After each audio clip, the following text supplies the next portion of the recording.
W.E.B. DuBois from Souls of Black Folk, 1903. Mr. Washington represents in Negro thought the old attitude of adjustment and submission.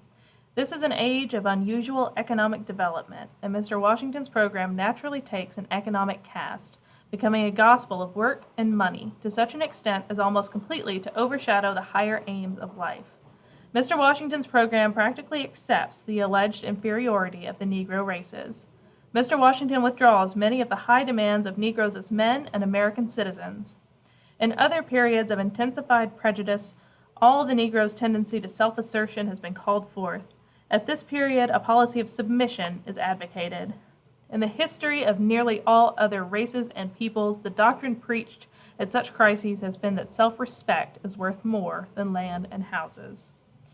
It has been claimed that the Negro can survive only through submission. Mr. Washington distinctly asked that black people give up, at least for the present, 3 things.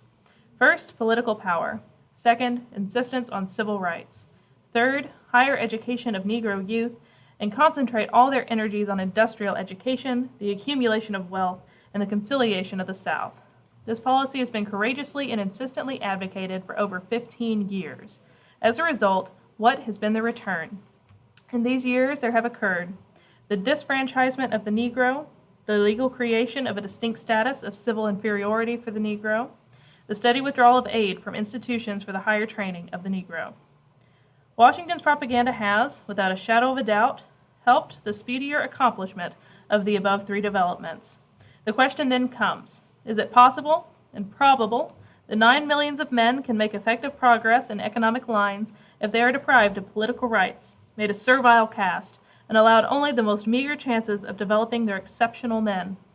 If history and reason give any distinct answer to these questions, it is an emphatic no. Washington is striving nobly to make Negro businessmen and property owners, but it is utterly impossible under modern competitive methods for working men and property owners to defend their rights and exist without the right of suffrage.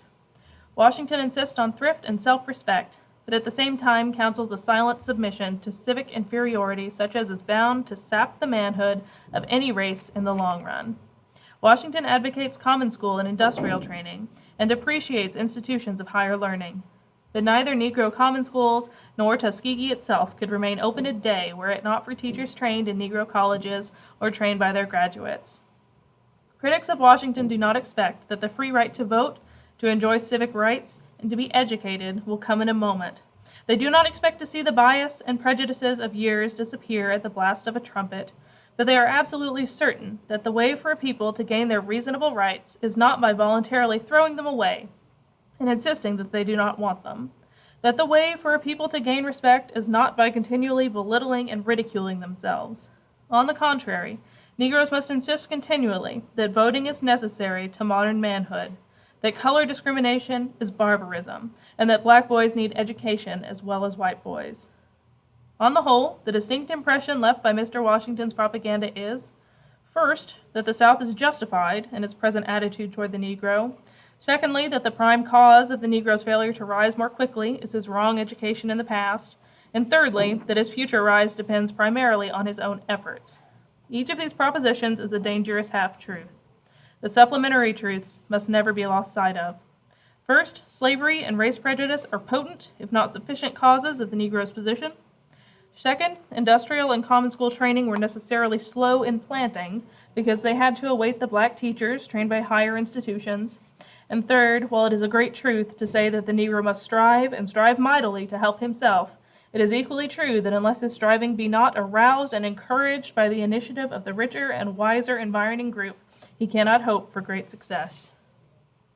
Mr. Washington's doctrine has tended to make whites, North and South, shift the burden of the Negro problem to the Negro's shoulders, and stand aside as critical and rather pessimistic spectators, when in fact the burden belongs to the nation. The black men of America have a duty to perform, a duty stern and delicate, a forward movement to oppose part of the work of Mr. Washington, their greatest leader. So far as Mr. Washington preaches thrift, patience, and industrial training for the masses, we must hold up his hands and strive with him. But so far as Mr. Washington apologizes for injustice, North or South, does not rightly value the privilege and duty of voting, belittles the effects of caste distinctions, and opposes the higher training and ambitions of our brighter minds. So far as he, the South, or the nation does this, we must unceasingly and firmly oppose them. By every civilized and peaceful method we must strive for the rights which the world accords to men, clinging unwaveringly to those great words which the sons of the Father would fain forget. We hold these truths to be self-evident, that all men are created equal, that they are endowed by their Creator with certain unalienable rights. Among these are life, liberty, and the pursuit of happiness.